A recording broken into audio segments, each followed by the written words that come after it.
नमस्कार दोस्तों, आपका स्वागत है आरसी न्यूज में। आदरणीय सभापति जी, इस सदन में, ये उच्च सदन है,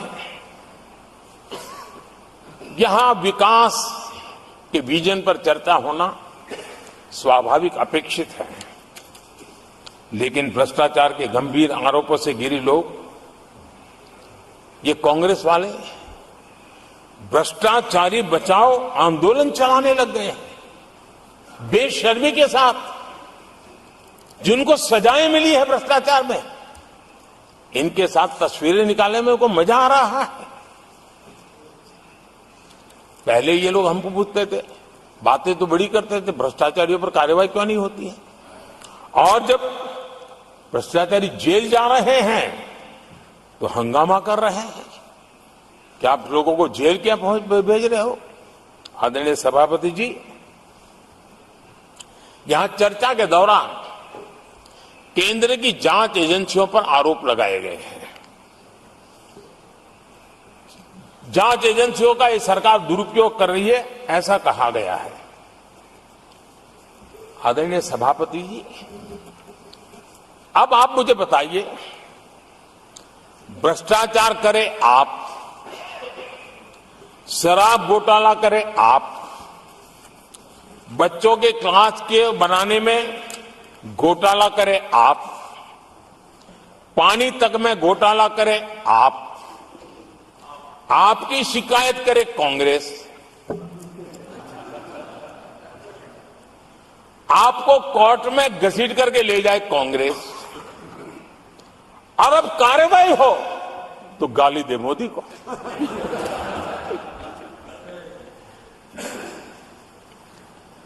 और अब आपस में जरा साथी बन गए हैं लोग। और हिम्मत है तो सदन में खड़े होकर के जवाब मांगो। कांग्रेस पार्टी से मैं आप वालों से कहता हूं, कांग्रेस भी बताएं कि आपने प्रेस कॉन्फ्रेंस करके आपके घोटालों के इतने सारे सबूत देश के सामने रखे थे। कांग्रेस ने प्रेस कॉन्फ्रेंस की थी, इन्हीं लोगों के खिलाफ की थी। अब ये बताएं कि ये जो उन्होंने सबूत प्रेस कॉन्फ्रेंस करके सारी फाइलें बताई थी, क्या वो सबूत सच्चे थे या झूठे थे। दोनों एक दूसरे को खोल करके रख देंगे। आदरणीय सभापति जी, मुझे विश्वास है ऐसी चीजों का जवाब देने की उनके अंदर हिम्मत नहीं है। आदरणीय सभापति जी, ये ऐसे लोग हैं जिनका डबल स्टैंडर्ड है, दोहरा रवैया है। और मैं देश को बार बार ये बात याद दिलाना चाहता हूं, ये कैसा दोगलापन चल रहा है। ये लोग दिल्ली में एक मंच पर बैठ करके जांच एजेंसियों पर आरोप लगाते हैं, भ्रष्टाचारियों को बचाने के लिए रैलियां करते हैं, और केरला में उनके शहजादे,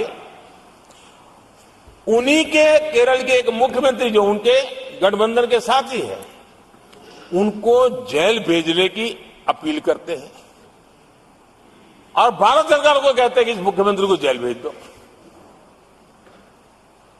दिल्ली में ईडी सीबीआई की कार्रवाई उस पर हाय तौबा करते हैं, और वही लोग उसी एजेंसी से केरल के मुख्यमंत्री को जेल भेजने की बात करते हैं, शहजादे। तब लोगों के मन में सवाल उठता है कि इसमें भी दोगलापन। आदरणीय सभापति जी, छत्तीसगढ़ में कांग्रेस सरकार के मुख्यमंत्री के साथ शराब घोटाला जुड़ा। यही आप पार्टी वाले चीख चीख करके कहते थे कि ईडी सीबीआई को लगा दो और इस मुख्यमंत्री को जेल में डाल दो, खुलेआम कहते थे। और ईडी ये काम करे इसके लिए गुजारिश करते थे। उनको तब ईडी बहुत प्यारा लगता है। आदरणीय सभापति जी, ये आज जो लोग जांच एजेंसियों को बदनाम कर रहे हैं, हल्ला मचा रहे हैं, मैं जरा उनकी याददाश्त पर जोर डालना चाहिए, मैं ऐसा उनका आग्रह करता हूं। जांच एजेंसियों का पहले दुरुपयोग कैसे होता था, कौन करता था, मैं जरा बताना चाहता हूं। मैं कुछ बयान आपके सामने रखता हूं। ये पहला बयान है 2013 का। बयान क्या है? कांग्रेस से लड़ना आसान नहीं है, जेल में डाल देगी, सीबीआई पीछे लगा देगी। कांग्रेस सीबीआई व इनकम टैक्स का भय दिखा करके समर्थन लेती है। ये स्टेटमेंट किसका है? ये बयान है स्वर्गीय मुलायम सिंह जी का। कांग्रेस एजेंसियों का कैसा दुरुपयोग करता है, ये मुलायम सिंह जी ने कहा था। और यहां इस सदन के माननीय सदस्य रामगोपाल जी को मैं जरा पूछना चाहता हूं कि रामगोपाल जी, क्या नेताजी कभी झूठ बोलते थे क्या? नेताजी तो सच बोलते थे। आदरणीय सभापति जी, मैं रामगोपाल जी को ये भी कहा जरा भतीजे को भी बताएं, क्योंकि उनको भी याद दिलाए कि राजनीति में कदम रखते ही भतीजे पर सीबीआई का फंदा लगाने वाले कौन थे, जरा याद दिला दें उनको, पता चलेगा। आदरणीय सभापति जी, मैं एक और बयान पढ़ता हूं। ये भी साल 2013 का है। The Congress had used the CBI to strike political bargains with many parties. राजनीतिक फायदा उठाने के लिए सीबीआई का इस्तेमाल किया, कई जगह किया। कॉमरेड श्रीमान प्रकाश करात जी ने ये कहा हुआ है, 2013 में कहा। एजेंसियों का कौन दुरुपयोग करता था? एक और महत्वपूर्ण स्टेटमेंट में पढ़ता हूं और मैं याद दिलाना चाहता हूं। स्टेटमेंट क्या है कि सीबीआई पिंजरे में बंद तोता है जो मालिक की आवाज में बोलता है। ये किसी राजनीतिक व्यक्ति का बयान नहीं है, ये हमारे देश की सुप्रीम कोर्ट ने यूपीए सरकार के समय कहा हुआ बयान है। एजेंसियों का दुरुपयोग कौन करता था, इसके जीते जागते सबूत आज मौजूद हैं। आदरणीय सभापति जी, भ्रष्टाचार के विरुद्ध लड़ाई ये मेरे लिए चुनाव हार जीत का तराजू नहीं है।